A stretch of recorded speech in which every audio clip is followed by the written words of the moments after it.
Good morning children. आज हम लेकर आए हैं आपके लिए इस पाठ हवा की दुनिया का एक और अभ्यास। पिछले दो मॉड्यूल में हमने आपको पाठ का वाचन यानी कि पाठ की विषय वस्तु से परिचित कराया और उसमें आने वाले नए शब्दों की वर्तनी और उच्चारण की भी हमने चर्चा की। आज हम बात करने जा रहे हैं इस पाठ के पाठ्य संबंधी अभ्यास यानी कि टेक्सचुअल एक्सरसाइज की।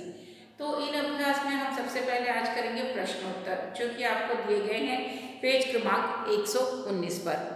तो शुरू करते हैं ये अभ्यास। इस अभ्यास में आपको कुछ प्रश्न दिए गए हैं, उनके उत्तर हमें संक्षिप्त में लिखना है। तो आपको करना क्या है, ये पेंसिल की सहायता से प्रश्न जहाँ दिए गए हैं उसी के सामने आप उत्तर लिख लीजिएगा, क्योंकि ये बहुत बड़े उत्तर नहीं है और यहाँ पर हमें संक्षिप्त में ही उत्तर लिखने हैं। तो चलिए प्रश्न पढ़ते हैं और उनके उत्तरों की चर्चा करते हैं। पहला प्रश्न दिया गया है कि राजू ने जब आंखें खोली तो क्या देखा। हमने यहाँ पर पाठ में पढ़ा है कि राजू नामक एक बालक है और उसकी एक बहन है शालू और उसके पिताजी।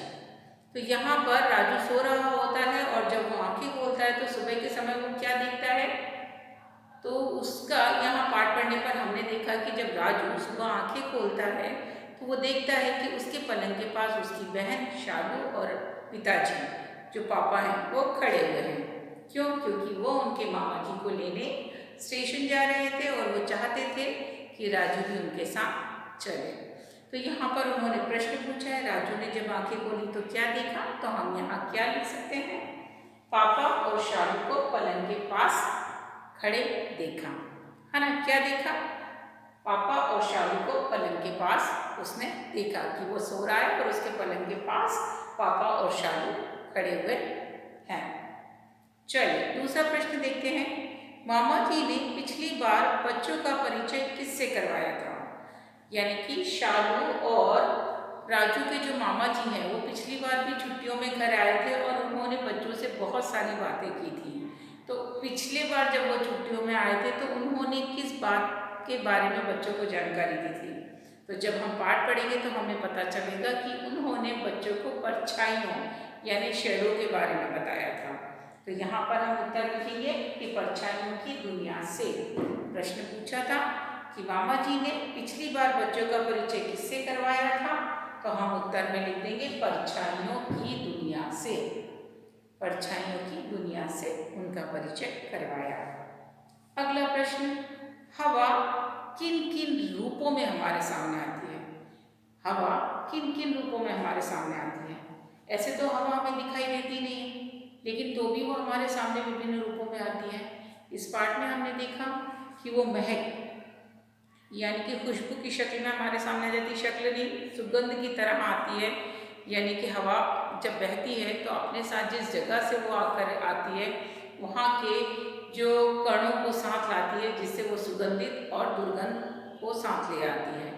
तो महक के रूप में हम कह सकते हैं अपनी होने का आभास कराती है। फिर कभी कभी वो दबाव यानी कि आप बहुत तेज आपको ऐसा लग रहा कोई धक्का दे रहा है, तेज हवा चल रही है, तो वो दबाव महसूस आप करते हो। जैसे आपने देखा कि बोतल है और उसको आप पानी में डुबो रहे हो तो वो बुलबुले आ रहे हैं, तो वो हवा के बुलबुले। तो क्या कह सकते हैं कि उसमें एक दबाव होता है, एक प्रेशर होता है।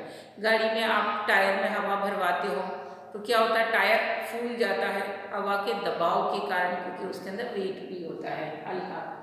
और कई बार उसमें वो क्या होता है, आंधी की तरह भी आती है, बहुत तेज चलती है जब बहुत तीव्र गति से, तो वो आंधी का रूप धारण कर लेती है।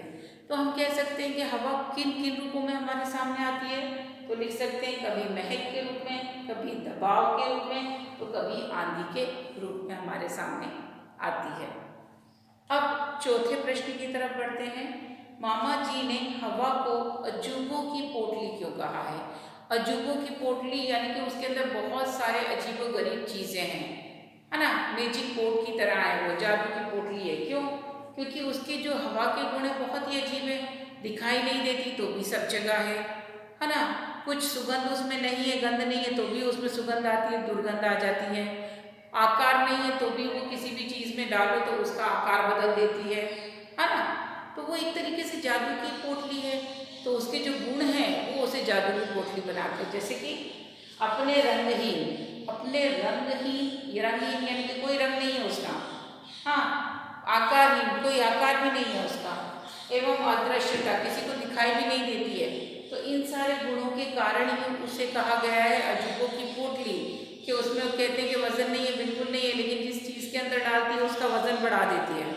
ठीक है, दिखाई नहीं देती तो भी अपनी मौजूदगी का एहसास हमें कराती है, इतनी तेज हवा इतनी तीव्र गति से बहती है कि पेड़ों को तोड़ देती है। तो नहीं होकर भी है, दिखाई नहीं दे रही तो भी अब उसकी मौजूदगी है, तो एक तरीके से वो जादू ही है ना। तो हम यहाँ लिख सकते हैं कि हवा अपने रंगहीन यानी कि बिना रंग, आकारहीन यानी बिना आकार, और अदृश्यता यानी कि बिना दिखाई देने के गुणों के कारण अजूबों की पोटली कही जाती है। तो ये चारों प्रश्नों के उत्तर हैं जो हमने चर्चा कर ली है, आप इन्हें लिख लीजिए कॉपी में।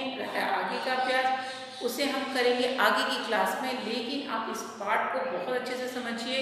ये आपके साइंस यानी कि विज्ञान के विभिन्न एक्सपेरिमेंट पर आधारित पाठ है, तो ये आपको न केवल भाषा बल्कि विज्ञान का भी ज्ञान कराएगा। तो करिए अभ्यास, ध्यान रखिए अपना, मिलेंगे हम आपसे अगले मॉड्यूल में, तब तक के लिए टेक केयर, बाय।